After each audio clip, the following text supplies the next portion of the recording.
Et en fait, je me suis rendu compte que j'investissais plus pour des choses que je voyais pas, qui étaient pas prêtes d'arriver, qui étaient pour une autre dimension, et, euh, et, et que du coup, je passais complètement à côté de celles que j'avais là, quoi.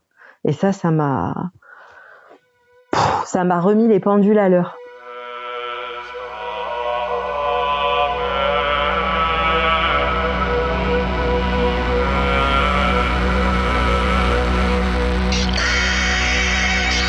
Bonjour à toutes et à tous et bienvenue sur Hérétique, le podcast qui questionne et déconstruit nos croyances religieuses. Je m'appelle Jérémy Kleiss et après avoir remis en question le mouvement évangélique qui m'a vu grandir, j'essaie depuis plusieurs années de réconcilier foi chrétienne et enjeux sociétaux sans renier l'un ou l'autre. Ce projet a été pensé comme un espace bienveillant et critique pour explorer des sujets souvent complexes, voire polarisants en Église. Si vous êtes curieux en déconstruction ou que vous questionnez le système religieux dans lequel vous évoluez, ce podcast est pour vous. Mais attention, vous n'êtes peut-être pas loin de devenir un hérétique vous aussi. Et avant d'aller plus loin, j'aimerais remercier du fond du cœur les personnes qui ont choisi de me soutenir financièrement sur Tipeee. Je pense notamment à Céline Vigui, Rémi Chabanel ou encore Eleanor Cheng qui ont commencé à me soutenir financièrement. Vous n'imaginez pas à quel point cela me donne de la force pour développer ce projet. Il y a bien sûr le podcast, mais aussi l'envie de développer une communauté, ainsi que des ressources pour vous accompagner dans votre cheminement. Si ce projet vous interpelle ou que vous le trouvez d'utilité publique, je vous invite à rejoindre l'aventure en me soutenant sur Tipeee. Grâce à vos contributions, vous accéderez à une communauté privée et à des lives mensuels afin d'échanger avec d'autres personnes en déconstruction et briser la solitude qui accompagne souvent ce type de démarche.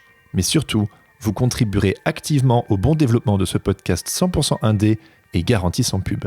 Pour participer, visitez www.tipeee.com/hérétique-podcast. Vous retrouverez le lien en cliquant dans les notes de cet épisode. D'avance, un grand merci. Comme moi, Natacha a grandi dans des églises évangéliques à tendance charismatique. Ces communautés chrétiennes, issues de ce que les historiens appellent la 4e vague de pentecôtisme, préconisent souvent une foi plus personnelle, existentielle, voire sentimentale. Les dons de l'esprit comme le parler en langue, les paroles de connaissance ou la prophétie y ont une place prépondérante, la louange donne toute sa place aux émotions, sans oublier un fort accent sur ce que l'on peut appeler communément le réveil. Pour Natacha, cela n'avait rien d'extraordinaire. Depuis toujours, cela faisait partie de son expérience ecclésiastique. On pourrait même dire que ce contexte fut un terrain fertile pour la jeune femme en quête d'authenticité, de créativité et de liberté teintée d'idéalisme qu'elle a toujours été. C'est donc tout naturellement qu'au fur et à mesure, elle a évolué dans des églises toujours plus, spirituelles. À la vie d'église se sont rajoutées les maisons de prière. Puis, sous l'influence de l'église de Bethel en Californie, tout est devenu plus intense. Petit à petit, se sont additionnés la restauration des 5 ministères, les soirées prophétiques, le combat spirituel, sans oublier une emphase toute particulière sur les signes et les prodiges, preuve a priori tangible de l'établissement visible du royaume de Dieu sur terre, résultant finalement en ce que Natacha décrit comme un burn-out spirituel, fruit d'une église se comportant de plus en plus comme une entreprise, ou oserais-je le dire, une machine entrepreneuriale à broyer ses fidèles. Ce burn-out et ce vécu, c'est en partie le mien. Cela n'a d'ailleurs rien d'étonnant, nous n'avions bien sûr pas le vocabulaire pour le saisir à l'époque, mais nos églises faisaient partie de ce qu'on appelle la nouvelle réforme apostolique, dont j'ai pu discuter avec André Gagné dans l'épisode 11 du podcast et que je vous invite à écouter si ce n'est pas encore fait. Aujourd'hui, Natacha ne va plus à l'église. Se faisant la plus discrète possible, elle a laissé tout cela derrière elle.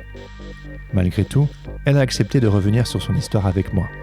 L'occasion de revenir non sans émotion sur son parcours et son vécu, histoire de boucler la boucle. Sur ce, je vous laisse écouter la première partie de ma conversation avec Natacha. Bonne écoute.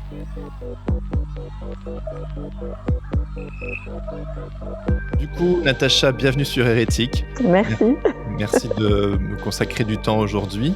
Est-ce que, pour commencer, tu pourrais brièvement te présenter et puis me dire s'il y a eu un moment dans ton parcours, si tu t'es sentie hérétique? Alors, je m'appelle Natacha et j'ai grandi dans un milieu croyant, évangélique. Et oui, pour le coup, moi, oui, je me suis sentie hérétique, je vais pas dire du berceau, mais à peu près, parce que j'ai toujours posé beaucoup de questions, j'ai toujours chercher du sens et de la cohérence dans ce qu'on m'a apporté depuis toujours, de ce qu'on m'a enseigné, dans ce que j'ai vu, dans tout ce qui m'a été transmis. Et de fait, ça a amené les gens à, à me trouver parfois dérangeante, on va dire, parce que je mettais toujours les pieds dans le plat. C'était un peu ma marque de fabrique, mettre les pieds dans le plat. Et donc oui, moi je me suis toujours sentie un peu l'hérétique de service parce que j'osais poser les questions que les autres ne posaient pas. J'osais soulever des points qui n'étaient pas forcément des sujets dont on parlait facilement. Et puis j'étais un peu celle qui aimait surtout les gens qui rentraient pas dans les cases et les marginaux et les penseurs libres, on va dire. Et du coup, ça collait pas. Donc moi j'avais ma compréhension de Dieu et j'essayais toujours de faire sens entre la Bible, ce qu'on m'enseignait et ce que je voyais les gens faire. Et ce que moi je vivais dans la réalité de ma vie quotidienne en fait. Et souvent ça matchait pas. Donc ça me faisait poser énormément de questions. Donc oui, j'ai aucun souci avec ce terme, je le trouve souvent mal employé. Pourquoi mal employé? Parce que je trouve qu'il est il est judgmental. Il porte beaucoup de jugement alors que en fait moi je crois en la richesse des différences et de l'importance de penser par soi-même et de pas avaler tout ce qu'on nous dit bêtement comme des moutons. Si on a été équipé d'un cerveau, c'est pour qu'il serve à quelque chose. Et en fait pour moi un hérétique c'est quelqu'un qui pose des questions et qui s'interroge et c'est légitime en fait. C'est exactement ce qu'on va faire ici. Alors c'est rigolo, tu disais que tu avais toujours été un peu attiré par les marginaux, les personnes qui rentrent pas dans les cases. Et le moins qu'on puisse dire, c'est que, parce que le sujet qu'on voudrait aborder ensemble, c'est notamment la nouvelle réforme apostolique, puis ton vécu dans ce type d'église, une mouvance d'église qui peut aussi être un peu particulière. J'aurais voulu savoir un peu comment tu en es arrivé à être impliqué dans des églises de type apostolique. J'ai grandi dans une église assez traditionnelle, évangélique charismatique, mais qui sortait pas du cadre. Hein. Il y avait, on va dire, il y avait les bases de la Pentecôte, mais il y avait rien de foufou, quoi. C'était pas. C'est quoi les bases de la Pentecôte? Non, mais tu vois, le parler en langue, les dons de l'esprit, mais avec beaucoup de modération. C'est marrant parce que toi et moi, là, on commence, on se comprend tout de suite, mais pour quelqu'un d'extérieur, parler en langue, don de l'esprit, c'est genre, what the hell are we talking about, tu vois? Oui, moi j'aimais bien cette expression de, tu sais, le patois de Canaan. Ah bah oui, c'est du patois de Canaan à mort. Et ça me faisait toujours marrer parce que je me disais vraiment, les gens du dehors, qu'est-ce qu'il faut qu'ils comprennent quoi que ce soit à ce qu'on raconte parce qu'on parle un charabia invraisemblable. Mais oui, c'était, il y avait une vie de l'Esprit Saint, donc comme c'est expliqué dans les évangiles avec la venue du Saint-Esprit et tout ça, donc voilà. Mais ça restait très très soft et modéré, on va dire. Donc tu avais déjà un arrière-plan du coup charismatique. Oui, on va dire open. Ouais, c'est ça. Pas très tradit quoi, mais fallait que ça reste quand même dans le cadre. C'était un peu géré entre guillemets, tu vois, tout le monde. Ça se gérait comment du coup? On va dire que je trouve, ça c'est ma perception d'enfant, adolescente, jeune, mais je trouvais que quand même chacun avait sa place, tu vois. Il y avait des gens, c'était entre guillemets un peu des gens validés, des gens qui étaient soit dans le lead de l'église, dans la direction de l'église, soit des anciens, tu vois, des femmes d'anciens, des gens un peu validés qui eux étaient assez libres dans leurs interventions. Et puis les gens moins validés, il fallait quand même qu'ils passent par une tierce personne pour se faire valider avant de prendre la parole, quoi, plus ou moins. Ouais, d'accord. C'était pas le Far West. Ouais, non. Après, j'ai pas mal voyagé, j'ai été dans divers types d'églises, mais comme ça en visiteur. Et puis après, j'ai été plus dans une église quand j'étais jeune adulte, qui était, on va dire, un cran au-dessus dans son vécu charismatique, on va dire. Est-ce qu'on peut dire que quelque part tu cherchais quand même à vivre des choses fortes? Dans ce que j'entends de ce récit un peu d'adolescente ou de jeune femme, quelque part, il y a quand même le désir de se sont un peu intenses, quoi. Non, moi j'étais surtout en quête d'authenticité Mmh. et de liberté. Mmh. C'était ça qui m'attirait. Parce que justement, je trouvais depuis toujours que l'Église était un carcan terrible et moi j'avais besoin de liberté, j'avais besoin qu'on me laisse m'exprimer, j'avais besoin. Enfin non, c'était plus authenticité et liberté qui m'attirait que intensité. Ouais, d'accord, ok. Et du coup, j'ai trouvé une église, voilà. Enfin, à chaque fois, c'était des relations, tu vois. Tu déménages, des gens te disent, oh, je connais une église trop sympa là-bas, tu verras. Et en effet, c'était des gens très chouettes. Et on va dire qu'ils étaient un petit peu plus. Il y avait pas mal d'artistes dans l'église, donc c'est vrai que tu vois, il y a des expressions artistiques dans la louange et tout ça. Donc voilà, c'était un peu plus le Far West, mais c'était pas le Far West non plus Ouais, parce d'accord. que c'était un peu une église hybride qui avait été l'association de deux groupes avec des moins charismatiques et des plus charismatiques qui cohabitaient ensemble. Donc, si tu veux, c'était très respectueux de la sensibilité de chacun. Mais donc j'ai encore déménagé et là par contre bah du coup je suis allée dans une église pareil qu'on m'avait recommandé où là par contre on était sur un autre niveau et là ouais c'était le sujet de ce soir. Mais est-ce qu'à l'époque, est-ce que tu connaissais ce terme de nouvelle réforme apostolique? Alors non pas du tout. On commençait gentiment à en parler mais l'église où j'étais c'était pas it was not a big deal. C'était plutôt familial, on était là pour vivre la foi, tu vois, mais c'était pas non, on n'était pas dans ce courant-là. Et c'était pas encore vraiment implanté quand je suis arrivée.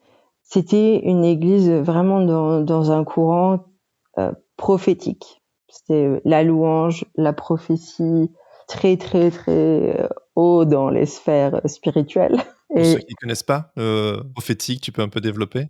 ouais, bah en fait, tu te mets à l'écoute de Dieu et tu es le messager de Dieu. Tu délivres des messages à son peuple ou aux gens, à des individus de sa part. Enfin, voilà, tu deviens vraiment un être spirituel, quoi. Tu aspires à ce que connaissaient les prophètes de l'Ancien Testament en termes de révélation, de visitation, voilà. Donc c'était beaucoup plus mystique.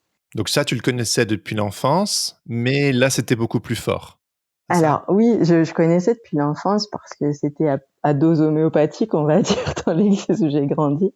Mais ma mère m'emmenait régulièrement, contrainte et forcée. En plus de me traîner à l'église le dimanche, et j'avais droit au bonus prophète de visite, prophète en visite. Il y avait un tel qui passait dans une église consoeur de la région. Il y avait un super prophète qu'il fallait pas rater. Et moi, je désespérais sur ma chaise en essayant d'expliquer à ma mère que, enfin voilà. Alors je me suis fait gronder plus d'une fois parce que j'ai été suffisamment reprise sur le verset qui dit il faut respecter les serviteurs de Dieu et tout ça. Gare à toi si tu dis un truc de travers sur un élu de Dieu, quoi. Et sauf que pour moi, en fait, à l'âge où j'avais et avec l'analyse que j'en avais sur le moment, pour moi, c'était des charlatans.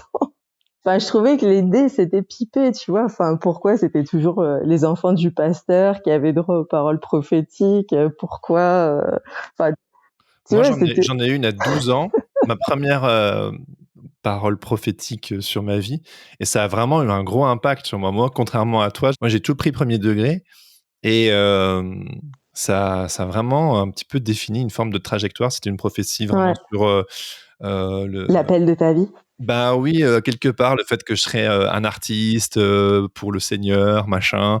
Et en fait, c'est peut-être une sorte d'auto-prophétie auto-réalisée, tu sais, mais genre, ça a vraiment été la trajectoire que j'ai pris, quoi. Donc je trouve intéressant le fait que toi, aujourd'hui j'en ai une lecture différente évidemment, mais que toi déjà toute petite, t'étais genre not having it. Bon, après, ça m'a pas empêché de basculer à fond dans le délire, hein, ultérieurement. Mais à l'époque, en fait, ouais, je trouvais. Alors déjà, j'étais très hermétique à la foi à cette époque-là, à cet âge-là, et j'aimais pas me sentir jugée, mais j'étais aussi capable de juger durement les gens. Hein. Je dis pas que je faisais mieux. Mais oui, non, enfin, je trouvais il y avait un scénario qui se répétait trop souvent. Et moi, je me planquais sur ma chaise. Tu vois, ma plus grande crainte, c'était que le mec me voie et m'interpelle. Parce que moi, j'étais loin de Dieu, ça m'intéressait pas, j'étais en colère contre Dieu, j'étais en colère contre le monde entier. Je ruminais des tas de trucs et je voulais surtout pas qu'il me parle, je voulais surtout pas qu'il me voie et je me planquais sur ma chaise et je me disais, finalement, ils ont bon dos, les enfants du pasteur. Ouais, Parce que heureusement moi, qu'ils je sont là. voudrais surtout pas qu'ils me parlent, quoi. Bref, donc, heureusement pour moi, je me suis jamais fait afficher. Je devais pas avoir un panneau, un red flag suffisamment grand. Moi, Mais j'avais tellement envie, je voulais tellement qu'il y ait un mot pour moi, c'est drôle. Hein. donc voilà. Enfin bref, moi c'était pas mon délire et voilà. Mais ça t'a pas empêché, du coup, de plonger dans la Ouais, piscine par la suite. Donc, du ouais. coup, tu arrives dans cette église. Grosso modo, tu connais un petit peu déjà l'ambiance, ça t'est relativement familier, mais on est dans des autres sphères. Si je me trompe pas, à ce moment-là, quand tu arrives, c'est pas encore clairement une église dans ce qu'on appelle aujourd'hui apostolique, mais bon, ça va sûrement le devenir. Et donc, du coup, quelle est un peu ton expérience un peu de cette église? Qu'est-ce qui t'y attire? Pourquoi? Raconte-moi. Donc, comme je t'ai dit tout à l'heure, pour moi, authenticité, liberté, c'est mes mots-clés. Et là, je vois un niveau de liberté encore plus grand. Et comme j'ai une grande fibre artistique aussi, moi, dès que tu me laisses de la place pour exprimer cette fibre, je me sens bien, tu vois, je suis quelqu'un de créatif. Et là, je tombe dans une église où il y a beaucoup de musiciens, il y a beaucoup d'artistes, de gens, voilà, avec des talents qui relèvent de ces domaines, des peintres et tout. Donc moi, j'adore l'ambiance. C'est des hipsters, quoi. C'est des anciens babos reconvertis C'est hipsters. ça, voilà. C'est ça. Et en fait, voilà, tu sais, genre petit à petit, on me dit que je peux peindre pendant les temps de louange. Et donc moi j'adore. Donc je mets en place tout un truc où tu peux peindre pendant la louange. T'es pas obligé de rester assis sur ta chaise. En fait, c'est cet aspect-là qui m'éclate. Et le fait de se dire que d'autres choses sont possibles. Et D'autres choses? Ah oui, ouais, oui, d'autres d'autres choses manières que de la vivre une foi. routine Ouais. t'arrives, tu dis bonjour, et au début il y a 15 minutes de chant et après il y a machin qui intervient et qui fait voilà. Là, j'arrive dans une église où entre guillemets il n'y a pas de routine. Mmh. Où chaque dimanche j'y vais et je peux être surprise par le déroulé voilà de la matinée quoi. Ouais, Donc ça ouais. je trouve ça rafraîchissant on va dire parce que bon ça commence à faire un certain nombre d'années que je côtoie les églises et bon on va pas se mentir hein, c'est un peu routinier et donc là voilà on sort de la routine. Moi je suis quelqu'un qui aime les projets et là j'arrive dans une église où il y a tout le temps plein de projets donc c'est pareil tu vois je trouve ça très enthousiasmant mais en fait je comprends vite que c'est une église où si tu fais rien tu rencontres personne ou tu tisses pas de lien quoi. Donc c'est une église service, on va dire. Tu t'engages dans quelque chose et là tu commences à prendre ta place. Il y a un truc très entrepreneurial. Exactement. Et j'allais rebondir là-dessus. C'est l'église entreprise. Et en plus, ils ont une vision de l'église où ils commencent à implanter entre guillemets un petit peu différents pôles, si tu veux, d'action. Et ça, c'est un truc qui s'est développé tout au long des années où j'y étais. Très enclin sur l'économie, sur les arts, sur la politique. Et ça, c'est quoi ça? Ça, Et c'est la stratégie des 7 exactement. montagnes ou les sphères Ouais. d'influence. Parce qu'avec cet épisode, on fait un lien avec l'épisode d'Entrée gagnée, hein, qui théorise et vulgarise un peu nos vécus finalement. C'est pour ça que je voulais aussi discuter avec toi pour pas juste être dans la théorie. Et est-ce que tu avais entendu parler frontalement un peu de la stratégie des 7 montagnes, des sphères d'influence? Comment ça s'est traduit pour toi justement à l'église? Tu commences à en parler? Oui, on n'appelait pas ça du tout la stratégie des 7 montagnes. Surtout qu'au début, comme je t'ai dit, on était plutôt sur l'autre sujet dont vous avez parlé avec André Gagny, La restauration des 5 ministères. les 5 ministères, voilà. Et donc, quand je suis arrivée, on était plutôt là-dessus. D'accord. On était sur un peu vraiment entre guillemets formaliser les 5 ministères parce qu'il y avait Qu'on des rappelle, personnalités. Qu'on rappelle, donc vas-y. Les prophètes, les apôtres, les enseignants, les évangélistes et le dernier, c'est Les pasteurs. les pasteurs. Voilà. Oui, voilà, c'est ça. Et donc, c'était très intéressant quand André il en a parlé. Et vraiment, c'était pour moi, c'était du vécu, quoi, parce que justement, petit à petit, ben voilà, il y avait des gens vraiment, on les guidait dans ce profil, tu vois, entre guillemets, on profilait un peu les gens. Alors toi, t'as vraiment un don naturel pour ça. Enfin, et tu vois, c'est des appels, quoi. T'étais appelé à être apôtre, t'étais appelé à être un prophète, t'étais appelé à être enseignant, etc. Tu pouvais être multicarte aussi. Ah oui. Ouais, parce que après, tu vois, ils te laissaient la place de faire tes preuves et tout ça. Enfin, Toi, pouvais t'étais un profil quoi, toi? multipasse. Moi, j'étais plutôt sur un profil prophète, enseignant. Waouh. Ouais, non, mais ouf, tu sais, quand j'y repense aujourd'hui, des fois, je me dis, mais ouais, non, vraiment, il y a des jours où je m'interroge.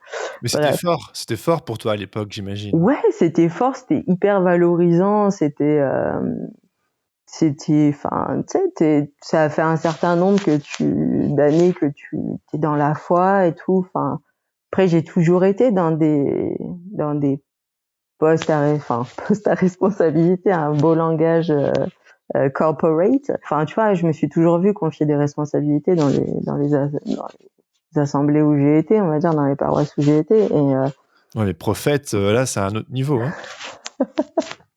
non, mais tu sais, enfin, qui me faisait toujours rire, c'était de me dire que moi, le vilain petit canard, quand j'étais gamine, j'étais toujours la gamine dont on ferait rien, où vraiment on n'avait pas d'espoir de la racheter, tu vois, et que aujourd'hui, tu sais, on me disait, mais tu sais, t'as des dons, t'as vraiment un appel sur ta vie et tout ça, enfin, et Dieu se sert de toi et tout. Alors, moi, j'hallucinais complet, hein, mais en même temps, c'est un discours qui est séduisant, tu vois. Enfin, ça joue sur des cordes de sensibilité, ça.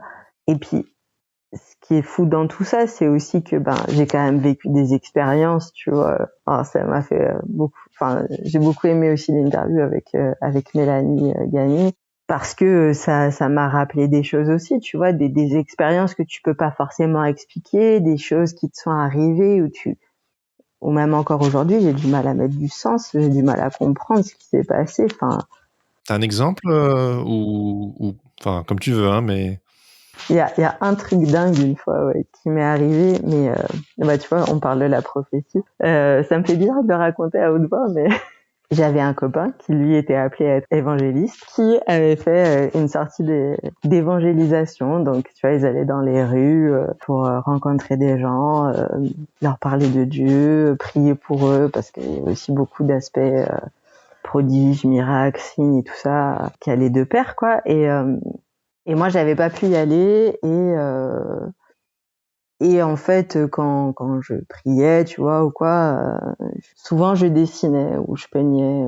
Enfin voilà, j'essayais de rester ouverte, sensible. Et pendant qu'il était là-bas, donc je pensais à eux, je priais pour ça. Et en fait, j'ai commencé à dessiner quelqu'un à un endroit de la ville. Et puis j'avais comme tu sais, des mots qui venaient avec. Et puis je lui envoie le dessin et je lui envoie la parole, on va dire, que j'ai reçue avec. Et je lui dis, écoute, je t'envoie ça comme ça. Et en fait, il me renvoie un message, tu sais, genre avec l'emoji, avec des yeux comme ça. Et en fait, il me dit, la fille, elle est là devant moi. Et je viens de lui lire le message que tu m'as envoyé et elle est en train de chialer, quoi, sur les marches où on est assis. Et en fait, la fille, j'avais son prénom, tu vois, c'est vrai. ouais, je te jure. Attends, t'avais son prénom, tu l'avais dessiné et t'avais entre guillemets des paroles de connaissance et tout concordait. Et tout concordait. Et c'était exactement la situation qu'elle était en train de traverser et qui lui prenait la tête et qui la faisait cafarder à mort. Et Et comment tu m'expliquais ça? Tu vois ce que et donc, enfin voilà, et donc j'ai pas d'explication à ça. Et le problème, c'est que je suis quelqu'un qui raisonne beaucoup, malgré le nombre de fois où j'ai entendu qu'il fallait chasser l'esprit cartésien. Le mien a jamais voulu rendre son dernier souffle. Et ça, c'était souvent une lutte pour moi, tu vois, toutes ces années de. Moi, je voulais tout avoir, tu vois, je voulais avoir entre guillemets la foi et l'espérance que ça apporte, mais je voulais aussi la science, je voulais aussi la raison, je voulais aussi enfin moi je voulais tout en fait, je voulais le all inclusive et j'avais pas envie de faire l'impasse sur quelque chose pour autre chose. Et ça pour moi c'était vraiment important, même si parfois ça heurtait un petit peu beaucoup fort les enseignements qu'on recevait, ou au contraire c'était dans le laisser aller avec l'esprit et tout ça. Et moi j'étais non, enfin tu sais, je prends pas de drogue parce que je veux rester maître de moi-même. Enfin je crois pas que Dieu me demande de perdre le contrôle de moi non plus, tu vois. Enfin tu vois, dans cette idée-là, enfin je sais pas si c'est la bonne analogie, mais enfin pour moi si Dieu devait investir les hommes de son esprit, c'était pas pour qu'ils perdent complètement leurs moyens, quoi. Enfin. Pourtant, j'imagine que tu as côtoyé des milieux, des églises où beaucoup de personnes perdaient leurs moyens. Les traumas sont encore très vivants. Dit-elle en rigolant, mais je pense que c'est quand même vrai. Pardon. Ouais, non, je rigole parce que oui, enfin, rien que d'en parler, tu vois, j'ai des flashbacks de conférences, de séminaires, de toutes sortes, mais depuis l'enfance, hein. Enfin, ma génération, enfin, notre génération, on a vu les réveils de Toronto débouler en France, on a vu, mon préféré, le vin nouveau. Ah, je connais pas le vin nouveau, c'est quoi? Ah ouais? Ah, moi, j'appelais ça les soirées Beaujolais. Ah ouais, c'était quoi ça? Eh ben, c'était cette mouvance de Toronto, Made in France, quoi. Il y a eu des gros mouvements. Alors, je crois qu'il y avait des méga conférences à Mâcon. T'as Ok. jamais entendu parler de ça? Peut-être vaguement, Alors, ça me dit quelque chose peut-être, mais ouais, bon, ben voilà, les réveils c'était la version française de Toronto, quoi, si tu veux, où t'as des gens, voilà, qui sont dans des états, et moi, toujours à regarder ça de l'extérieur. Alors j'ai essayé de me rendre bien plus perméable à ça dans. attends, mais les gens étaient comment? Parce que moi, je peux l'imaginer, mais pour Oui, quelqu'un qui ne pardon, c'est connaît vrai. pas, est-ce que tu peux un peu vulgariser, Oui. cette ambiance que tu voyais? Ce que vivaient les gens?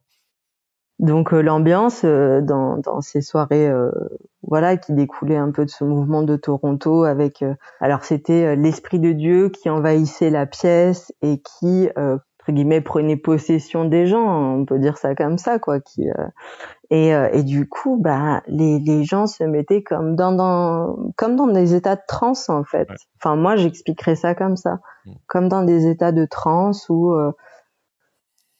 je sais pas, moi j'ai vu toutes sortes de choses, des gens qui se mettaient à répéter la même phrase en boucle pendant une demi-heure, des gens qui sautaient partout, des gens qui je sais pas, qui se mettaient à danser à fond la caisse, enfin. À rire, à pleurer, à tomber par Ouais, oui, oui, terre, oui, oui, à faire des à bruits se rouler par d'animaux. terre, Ouais. exactement, voilà. Le rire incontrôlable, le ouais, les cris d'animaux aussi, on a eu droit, les hurlements aussi, tout Mmh. simplement. Donc voilà, une espèce d'état de liesse collective, ouais, enfin que moi parfois je trouvais vraiment limite. Je dis parfois pour rester tolérante. Voilà. Mais non, Donc c'était toi, tu es là et tu participes ou tu te sens tout le temps un peu à côté? alors jusqu'à ce que j'arrive dans cette dernière église, très en retrait. Et puis dans cette église, j'essaye de laisser aller, tu vois, de lâcher du mou, d'être plus ouverte. Ouais. Voilà, j'essaye de me blend dans le. In the spirit. Voilà, mais il y a une part de moi qui met toujours une limite quand même. Tu vois, où ok, je peux m'ouvrir un peu, mais je vais pas me retrouver à me rouler par terre, quoi. C'est marrant parce que j'ai vécu ça aussi. Ça me fait du bien vraiment de parler avec toi parce que je me suis toujours finalement senti aussi le vilain petit canard parce que j'ai toujours justement nagé dans des eaux de ce type-là et vu que tout le monde planait autour de moi, c'est comme Mm. ça que je le dis, hein, et que moi, relativement très rationnel, assez mental. J'ai toujours été volontaire, mais la sauce ne prenait pas chez moi, comme si l'esprit faisait un détour. Genre, non, lui, trop dans sa tête, ça va pas aller. Et je me suis souvent senti vraiment un peu un mauvais chrétien, entre guillemets, parce que j'arrivais Ouais, de pas pas vivre ces trucs-là. à Mm. fly high, quoi. Ouais, Et ouais, ça ouais, a ouais. vraiment créé un inconfort pendant longtemps, qu'aujourd'hui, ben, je suis heureux d'être comme je suis et c'est OK. Mais pendant longtemps, voilà, ce sentiment de décalage, Ouais. et tu essaies de te sanctifier, je me souviens, moi, de la première fois, entre guillemets, où j'ai, entre guillemets, parlé en langue, mais en réalité, je me suis forcé et je me souviens, quelqu'un me disait, bah voilà, ça y est, tu parles en langue. Moi, j'étais genre, si, si c'est ça parler en langue, déjà, je viens de complètement faire semblant et je ne ressens rien. C'est ça qui est censé être ce truc absolument angélique et complètement dingue de connexion avec Dieu et tout. Et plein de trucs comme ça où en fait ça te provoque des sortes de dissonances Ouais. cognitives. Et au Ah début, ouais, ouais. tu te dis bon, allez, ça fait partie du jeu. D'accord, c'est comme quand tu apprends à marcher, tu trébuches un T'essayes. peu, puis après Ouais. au fur et à mesure. Mais au bout d'un certain temps, il y a trop de dissonances cognitives qui sont Mm. juste trop pénibles pour garder une forme de sanité. Et je pense que faut quand même rester accroché enfin, pour rester pour pas avoir l'impression de perdre pied. Enfin, en tout cas, moi, j'ai eu l'impression de perdre pied à un Mm. moment donné. Ouais. Mais ça, moi, c'est aussi une des choses qui a commencé à... Au début, je m'en suis pas rendu compte, mais c'est ce type d'interrogation-là qui ont commencé à me faire vraiment me poser des questions, tu vois. Et notamment en me demandant quel impact j'avais sur les gens, sur la vie des gens, tu vois. Enfin, parce que quand t'es dans un... Si tu veux, comme j'étais dans les premières lignes et que j'étais au contact des gens... par exemple, je sais pas, tu vois, pour prier pour les gens ou des choses comme ça, dans des moments comme ça. Et ben après coup, tu vois, quand j'ai commencé toute cette réflexion sur la foi et sur l'Église et la vie chrétienne et tout ça et où j'en étais, ouais, je me suis beaucoup interrogée sur, tu vois, quel avait été mon impact dans ces moments-là, dans ce type de moments-là, sur les gens. Et vraiment avec cette espérance de pas les avoir blessés, tu vois, ou les avoir amenés dans des choses où ils avaient pas envie d'être, tu vois, ou en tout cas conduits entre guillemets, tu vois, dans ces liesses collectives où déjà moi j'avais pas forcément toujours envie d'être et où peut-être eux étaient super mal à l'aise aussi, tu vois. Mm. Ça c'est, enfin ouais, C'est un peu doux amer, en fait, comme souvenir. complètement. Ah, oui, c'est un très bon descriptif de l'après. C'est marrant Ouais, parce ouais. que c'est sur cet après, parce que c'est vrai que on peut avoir enfin, moi, je l'ai vécu comme ça, en tout cas, et je pense que d'autres aussi, une sorte de conflit intérieur parce que on a vécu des belles choses, que ce soit très familial ou très église projet, dans tous les cas, on tisse des amitiés, des affects, on vit des choses, on vit parfois des choses fortes, comme l'expérience que tu as exprimée tout à Ouais. l'heure. Et sur la durée, en fait, il y a toute une suite quand même quand on met bout à bout, plein de petits événements, plein de petites dissonances qui font qu'à un moment donné, tu arrives plus à... Je parle en général là, mais je vais parler pour moi. J'arrivais plus à vraiment faire le lien. Et en effet, tu te dis, mais dans quoi j'étais? Et c'est que, tu vois, ces derniers temps, notamment en faisant... quand quelqu'un m'a parlé de justement la nouvelle réforme apostolique et en plongeant dans tout ce qui était plutôt... en comprenant un peu, en zoomant, en zoom out sur tous ces rouages, en fait, le Mm. dominionnisme, Ouais. la stratégie des sept montagnes, les différentes vagues charismatiques et comment les États-Unis, comment tout ça un petit peu ça s'imbrique, tu te dis ah oui, ok, c'est ça qui à un niveau large se joue. Et voilà, j'avais plein de petits inconforts à ma petite échelle, mais quand je mets Mm. tout bout à bout, soudainement, Ouais. je prends plus de perspective, je me dis ah ok, ça devient beaucoup plus clair. Ouais, je trouve que c'est un sujet délicat dans la mesure où on est sur plusieurs échelles, plusieurs niveaux qui se intertwined, tu vois, Ouais. ils sont Imbriqué. imbriqués, entremêlés, en même temps par certains côtés complètement dissociés, et mais qui résonnent de manière, oui, parfois avec une dissonance. Moi, j'étais toujours, alors, il y avait tout ce développement de stratégie 7 montagnes, restauration des 5 ministères, etc. Et en même temps, c'était des gens. L'Église, c'est des gens. C'est des individus, c'est des personnes avec leur vie quotidienne, leur boulot, leur famille, leur histoire, leurs soucis, leur envie de bien faire. Et nous, les premiers, les responsables, les premiers, j'imagine aussi, tu vois. Et tout le monde a, je pense, à la base, envie de bien faire. Enfin, si Ouais. les gens veulent restaurer le royaume de Dieu sur terre, c'est parce qu'ils pensent que ça va être mieux. Ouais, ouais. Parce que le monde va mal et qu'on a la solution. Donc voilà, ça, j'ai envie de te dire, c'est encore une bonne intention. Hein. De bonnes Mais intentions. voilà, oui, on va pas citer le célèbre adage. Que l'enfer est pavé de bonnes intentions. C'est l'histoire de ma vie. Hein. J'ai un mal fou à m'en défaire. Hein. C'est vraiment, je vais me le tatouer ce truc. Hein.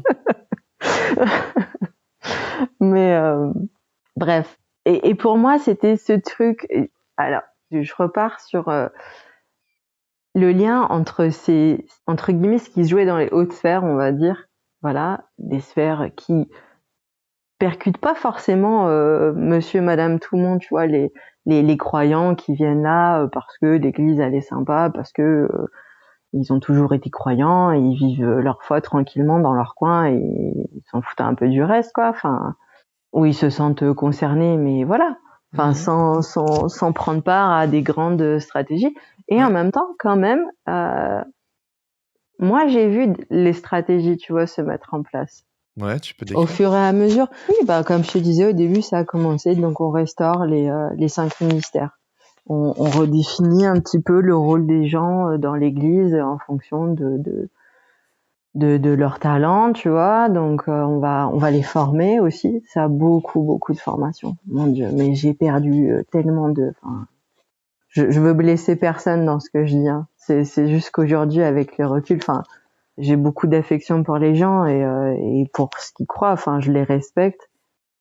Mais à l'heure actuelle, des fois, quand je fais le bilan, je me dis, mais mon Dieu, mais le temps que j'ai passé, le temps que j'ai investi, on n'en parle pas aussi souvent, mais l'argent que les gens donnent, tu vois, pour aller au séminaire machin truc, à la formation bidule chose, c'est un véritable investissement, corps, âme, finances, famille, tout y passe, hein, donc et donc voilà, on met les gens sur des rails, ensuite on les forme, on développe un ADN, et tu vois, et on formalise notre ADN, ce en quoi on croit, comment on y croit, qu'est-ce qui va structurer notre communauté, sur quel fondement, sur quel pilier on va bâtir entre guillemets notre développement, notre croissance d'église. Et alors là, ça rejoint les 7 montagnes dont on parle ensuite. C'est comment tout ça va s'articuler de manière à ce qu'ensuite on impacte les sphères de la société. C'est ça. Et en fait, moi, bah voilà, n'ayant pas de contexte à tout ça, pour moi, c'était juste des gens qui réfléchissaient et qui cherchaient à construire quelque chose. Et bon, bah, comme tous les gens qui construisent un truc, ils ont un plan. Et puis voilà, enfin, tu suis ton plan. Et j'interrogeais pas ça plus que ça. Mais ça met une emphase. Enfin, c'est-à-dire que quelque part, ça te donne du sens, déjà. T'as un sens, t'es missionné d'une mission divine. Justement, elle est divine, donc c'est un peu tu peux pas tester, c'est la plus haute mission. Ça te donne aussi un niveau d'importance, très flatteur pour l'ego également. Et moi, je me souviens que, de nouveau, cette prophétie quand j'avais 12 ans sur les arts, et je me souviens que quand j'étais dans cette église apostolique, je me souviens qu'on me disait, et vous allez vous investir dans les médias, dans les arts, dans le spectacle, alors il y a aussi l'économie, le business, la famille, la religion, je sais plus trop les autres, mais moi, j'étais genre, ouais, enfin, moi, j'étais vraiment en mode, je suis un artiste, je suis confirmé dans mon identité, et je suis là pour influencer la société avec mes croyances. Enfin, t'es tellement convaincu d'être dans le bon et d'avoir raison et Et que c'est d'être pour dans le et vrai, d'être dans le ouais. vrai et que c'est pour le mieux, qu'il n'y a pas de raison de ne pas penser comme ça. Qu'aujourd'hui, je me dis, mais quelle prétention je pouvais avoir et Ouais. quelle arrogance et quelle importance je me donnais. Ça ne veut pas dire qu'on n'a pas d'importance chacun à titre individuel, mais genre, il y a pété plus haut que son cul, si je puis me permettre, et il y a juste voilà la dignité que tout un chacun Ouais. on est censé Ouais. bénéficier, quoi. Mhm. Mais c'est finalement ce qui m'a marqué et qui m'a fatigué sur la durée également, c'est cette intentionnalité excessive et cette intensité que tout est à une échelle cosmique et divine, quoi. Tu vois ? Oui, tout est mandat de Dieu. C'est ça. Et c'est une énorme responsabilité. Et alors, un des trucs qui m'a beaucoup chagriné et avec lequel j'ai beaucoup lutté, c'est la notion d'appel de Dieu. Et donc, tu vois, enfin, je sais pas toi, mais nous, on a été serinés à, il fallait chercher Ah oui, l'appel de oui. Dieu sur nos vies. Ah ouais, bien sûr, oui. Et C'est une vraie j'étais quête. là, et en fait, ça, et je dis pas, hein, moi aussi, sûrement, j'ai incité des gens à faire pareil parce que moi, on me disait qu'il fallait que je le fasse et ben, j'ai sûrement dû encourager d'autres à le faire à leur tour, hein. Mais quand j'ai commencé mon processus de sortie de ces milieux et ça m'a mis une grosse gifle de me dire et alors maintenant c'est quoi l'appel sur ta vie, tu sais, et parce que C'est le désert. mais si on t'enlève ça t'as plus rien en fait, Ouais. C'est tout toi. et C'est voilà, tout ton c'est ego. tout est dédié à ça, et ouais, enfin, j'ai envie de dire, j'ai eu la chance d'avoir des gens autour de moi qui ont su être tu sais, la petite épine de cactus qui traîne et qui te réveille. Et merci la vie d'avoir eu des gens comme ça, parce que parfois ils sont venus me faire une petite piqûre de rappel juste au bon moment, ou faire ouvrir les yeux sur des situations, tu vois, sur des discours, sur des narratifs, parce qu'ils avaient un regard complètement différent sur les choses. Et tu sors 2 secondes là de ta bulle en fait, et tu te dis oh là, attends, on va où là, on va où, parce que là je sais plus trop où on va en fait. On est censé guider les gens, mais C'est important le mot que tu viens de dire. Bubule. ah ouais, non, mais moi je disais souvent, alors moi j'étais souvent à l'extérieur parce que moi j'étouffe entre 4 murs, clairement, et donc moi j'étais tout le temps dehors. Mais tu avais conscience que il y avait une bulle, quoi. Oui, moi je voulais être dehors, je voulais, Mais toi, tu comme avais si. ce désir d'aller dehors. Mais si on a envie de vivre entièrement dans la bulle, c'est Ah oui, entièrement possible, quoi. C'est en oui, autarcie, oui. quoi. Non, Ça non, fonctionne. je me souviens, j'aimais bien utiliser l'expression, on dirait des lampes dans un magasin de luminaires. Tu sais, on est censé être la lumière qui éclaire le monde, Ouais. sauf qu'au lieu d'être perché sur la colline, eh ben, on est tous enfermés dans un magasin de luminaires, on ne sert à rien. C'est ça.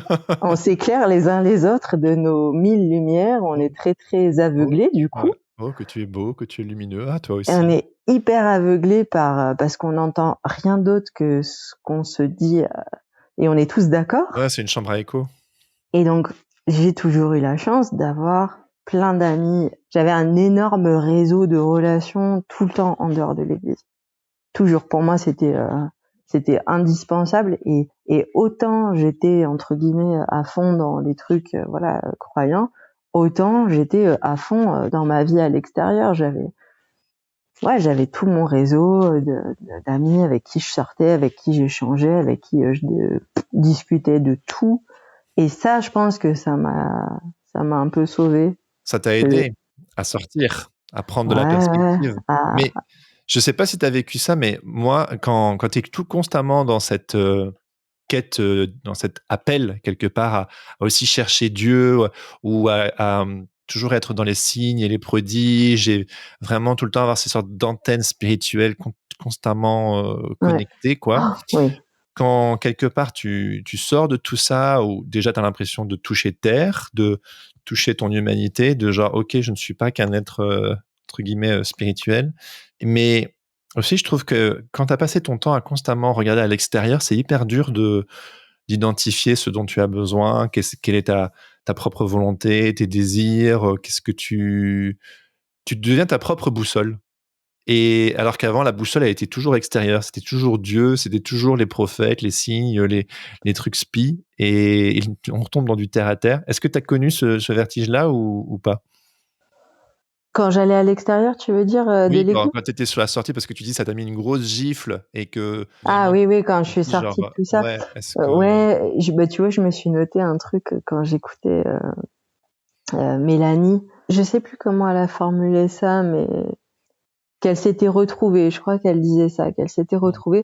Et en fait, moi, j'ai souvent tendance à dire que je me suis reconnectée à moi-même. Elle raconte, tu sais, qu'elle est retournée au lac où elle allait quand elle était enfant et qu'elle s'est retrouvée. Ben moi, c'est pareil. Enfin, tu vois, on parlait d'église entreprise. Et pour moi, c'est la surcharge d'activité, l'usure. L'usure morale, l'usure psychologique, l'usure physique, l'usure à tous les niveaux. Et l'usure financière, enfin vraiment, sur tous les plans, je me sentais usée, au bout du rouleau. Et quand je suis sortie de tout ça, c'était la première fois que j'avais du temps pour moi, pour m'occuper de moi et avoir le temps de me retrouver, de me rappeler qui j'étais, de me rappeler ce que j'aimais faire, qu'est-ce que je faisais quand j'avais du temps libre, d'avoir du temps pour ma famille. Et j'ai eu le temps de me reconnecter à qui j'étais, tout simplement, en tant qu'individu. Et finalement, ça m'a apaisée. Tu vois, j'ai retrouvé une forme de paix avec moi-même où j'étais plus là pour faire des choses pour les autres. Parce que au final, on te dit, tu fais pour Dieu. Mais tu fais pas pour Dieu. Tu fais pour les hommes. Et ça m'a perdue. Et du coup, quand j'en suis sortie, je me suis retrouvée. Il y a aussi un truc qui se dit dans les églises de la Nouvelle Réforme apostolique, c'est pas une institution. Ils rechignent à l'idée d'institution. C'est des relations. Nous sommes une église relationnelle. Nous ne sommes pas institutionnels. Et ce qui fait que, justement, il y a ce côté très relation, mais finalement, tu es au service, je peux pas le dire autrement, d'une machine entrepreneuriale qui se veut relationnelle, mais finalement, comme tu le disais tout à l'heure, en fait, il y a une usure terrible qui s'installe au fur et à mesure. On fait des choses ensemble, certes, mais et aussi, on n'arrive pas justement à mettre le doigt sur les rouages institutionnels ou systémiques, parce qu'en fait, non, nous, on est juste des relations, il y a juste de l'amour, on n'est pas une église. Il y a une forme d'organisation, mais on n'est pas comme les grosses institutions. Alors que bon. Alors, pour le coup, ça, c'est ton expérience. Moi, j'en ai une qui est un peu différente parce que l'église où j'étais, ils étaient mauvais en relation. Ah ouais, d'accord. Et ils le savaient, ils l'assumaient. Et du coup, ils disaient pas que c'était une église basée sur les relations. Ils étaient une église de réseau, où il y avait du réseau entre les gens, mais on réseautait autour de projets. D'accord. Ils étaient une église de projets. C'était une église entrepreneuriale, c'est super assumé. Et c'était une église qui était inspirée par Bethel ou rien à voir? Alors, c'était une église qui était à la base, je pense que c'est une église plutôt qui est sortie d'une mouvance, tu vois, charismatique des années 70. vin nouveau, tu vois, comme on en parlait, la Toronto, tout ça, très influencé par ça au départ, je pense. Et après, petit à petit, c'était beaucoup plus rapproché. Il en parle d'ailleurs, André Gagné, des maisons de prière.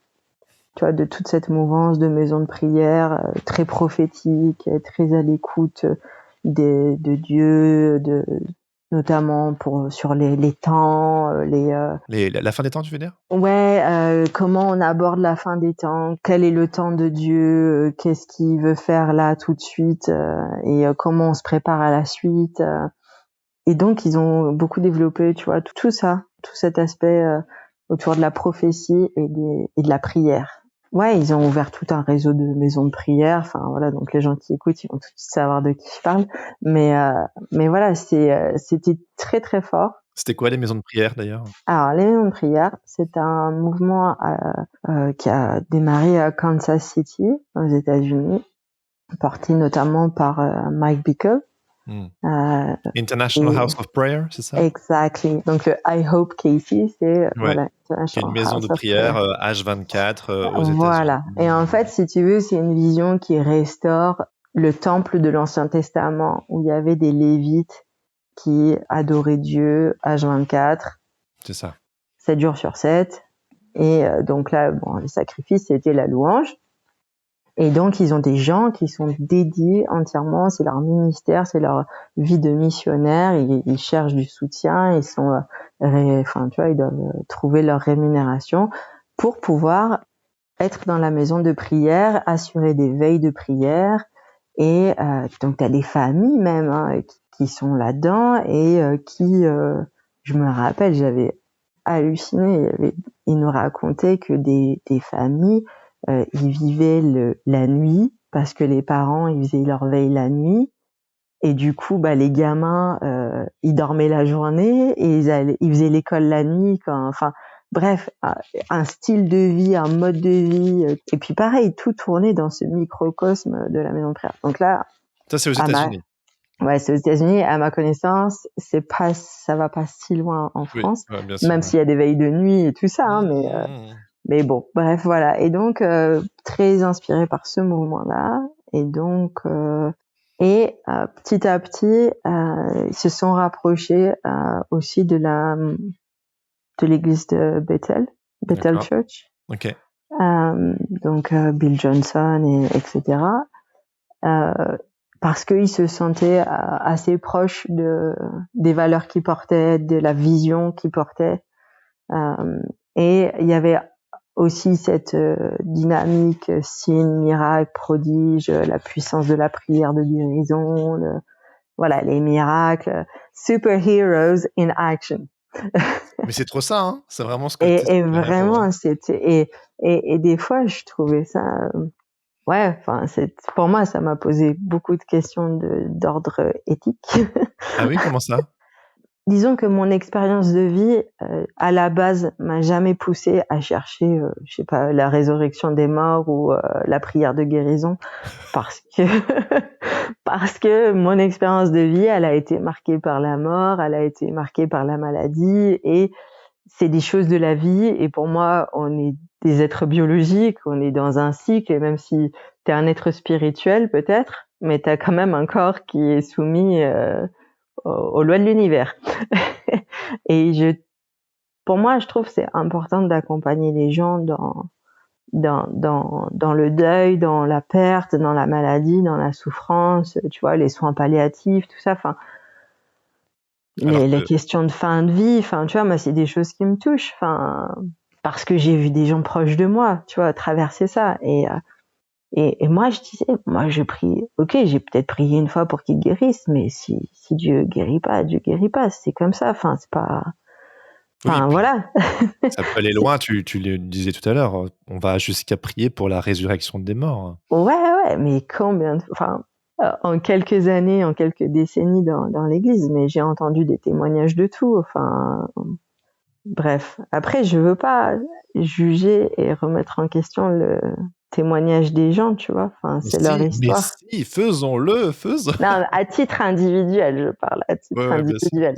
Les théories, je les remets, enfin, en tout cas, les croyances, oui, je me permets de les remettre. Après, tu vois, si quelqu'un me dit, j'ai été guéri d'un cancer, bon, bah, ok, tu vois, enfin, je vais pas, qui suis-je, tu vois. Et moi, c'était souvent ce conflit-là, tu vois. Pour moi, on a toujours été un acarien à l'échelle de l'univers. Et en même temps, on se prend pour des dieux, à quelque part, tu vois. Enfin, on se sent investi du pouvoir de Dieu. Et moi, j'avais des amis chrétiens qui venaient d'autres milieux chrétiens et qui disaient... bah moi je crois que les signes, les miracles, les prodiges, c'était seulement l'époque de Jésus. Aujourd'hui, c'est plus d'actualité, tu vois. Enfin, et j'ai jamais remis en question leurs croyances, tu vois. Enfin, Ouais, pour bien moi, sûr, chacun croyait ce qu'il voulait selon sa sensibilité. Donc, c'est ça. mais ouais, ça m'a quand même souvent interrogée, tu vois, de me dire qu'à l'accompagnement, on a des gens. Donc, Est-ce que, tu vois, moi, je voulais pas donner des faux espoirs aux gens. C'était juste cette conscience-là, ce dilemme-là de me dire, on nous dit qu'il faut prier pour la guérison, mais enfin, si la personne elle guérit pas, enfin t'imagines tout ce qui va se remuer en elle en termes d'émotions, c'est une forme d'incompréhension. c'est une forme d'intégrité intellectuelle. C'est-à-dire qu'on peut pas, enfin, je pense que pour les personnes, enfin, c'est difficile de constamment repousser tout le temps les limites de l'intégrité intellectuelle, quoi, quelque part, d'être de bonne volonté, de se dire que ça peut s'expliquer par ceci, par cela, que chacun pense ce qu'il veut, mais qu'au bout d'un certain temps, il y a des choses qui font plus sens et que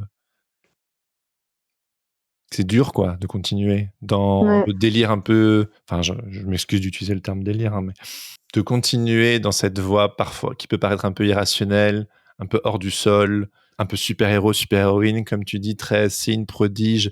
Quand en fait la réalité de la vie, comme tu le disais, la mort, la maladie, elle s'invite à toi et tu ne peux pas l'éviter. Tu te fais enseigner par le réel. Là où justement des églises comme Bethel, où tu me disais que ton église où tu étais était de plus en plus un peu dans cette mouvance, de plus en plus attirée par ça, dégage un truc très de puissance et de puissance et de miracle en fait, tout simplement. Ouais. Et c'est très attirant. Ouais. Au début, c'était beaucoup tout ce qui touchait aux relations, justement. Entre guillemets, les premiers contacts avec Bethel, tu vois, c'est tout ce qu'ils avaient développé autour de la culture de l'honneur, comment... Ah, il faut que tu m'en parles, hein, de ça. Il faut que tu m'en parles, hein, la culture de l'honneur, parce que j'ai jamais vraiment eu l'occasion d'en parler avec quelqu'un. Hein. Disons que dans une église où les relations faisaient défaut, je trouvais ça pertinent d'instiller des valeurs autour des relations. Alors, c'est quoi la culture de l'honneur? Est-ce que tu peux un petit peu... Parce que c'était très présent également dans l'église que j'ai côtoyée. Ouais. Alors, je peux te dire ce que moi j'en ai compris. Hein. Après, c'est pas moi qui l'ai inventé, hein, mais ce que j'en ai C'est Bethel, hein, compris, c'est Bethel qui l'a inventé. ouais, ça vient de Bethel, ouais, de quelqu'un de Bethel. C'est son nom m'échappe. Bref, la culture de l'honneur, c'est de reconnaître les gens pour qui ils sont. Et je trouvais ça merveilleux parce que moi, c'était ce que j'avais attendu depuis toujours. Enfin, l'endroit où je me sentais le plus jugée quand j'étais jeune, c'était l'église, en fait. Tu vois, où je me sentais le moins acceptée comme j'étais, c'était l'église. Donc, pour moi, dire ça et dire on met ça en place dans l'église, je trouvais ça Mais ça veut dire vrai. quoi? Ça veut dire quoi Alors, concrètement? c'était de pas enfermer les gens dans des carcans, tu vois, reconnaître leurs valeurs personnels, leurs talents, leurs dons, ouais, qui ils étaient. De les honorer. D'honorer Ouais, chacun, voilà. chacune. À Chaque juste titre. qualité, voilà, de respecter les gens dans leur personnalité, dans leur unicité. Ouais, ça sonne bien, ouais. Moi, j'adorais. Franchement, moi, j'étais séduite par le truc, quoi. Enfin, pour moi, fallait aller vers ça, quoi. Et donc, dans une église où l'emphase n'était pas mise sur les relations, où les gens pouvaient être en détresse parfois relationnelle, parce que dans une église entrepreneuriale, il faut aussi bien avoir conscience qu'il y a un énorme turnover et que d'une décennie à l'autre, le visage de l'église, il est complètement différent. C'est-à-dire que quand moi je suis arrivée, il y avait eu une vague de départ. Quand je suis sur la fin, il y a eu une autre vague de départ. Et si j'y retourne, je pense demain, je ne connais plus que 3 personnes, tu vois.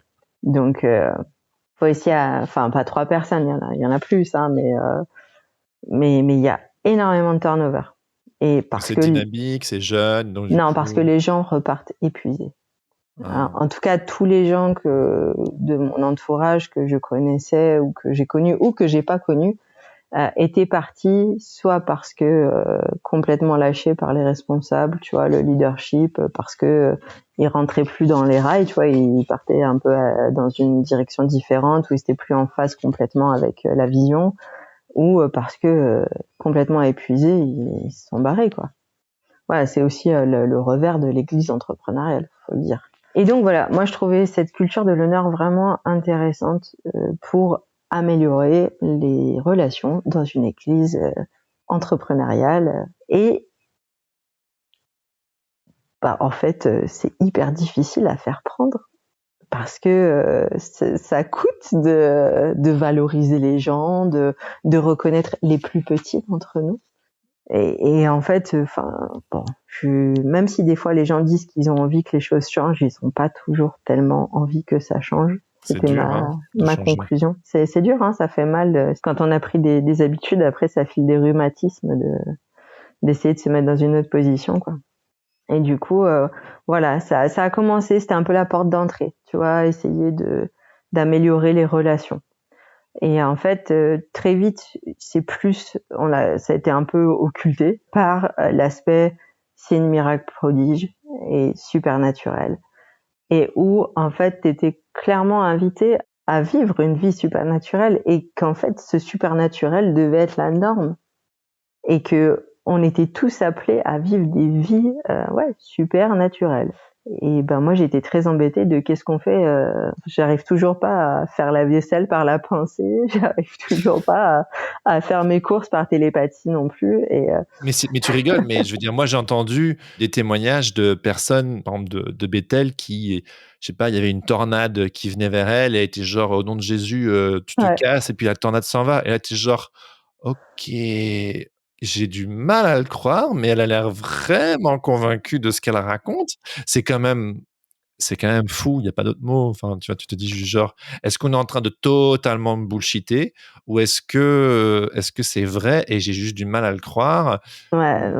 Enfin, tu vois, c'est... J'ai pas de réponse non plus à ça, hein. C'est dingue, hein. Il n'y avait pas de caméra, hein. Moi, j'aimerais bien avoir une caméra. Hein, ouais, c'est ça. Moi, il faut marcher par la foi, mais je trouve que Thomas avait pas tort en disant je crois que ce que je vois. C'est plus ou moins en direct là avec toi. Je savais que, parce que vraiment cette église, je l'ai beaucoup aimée.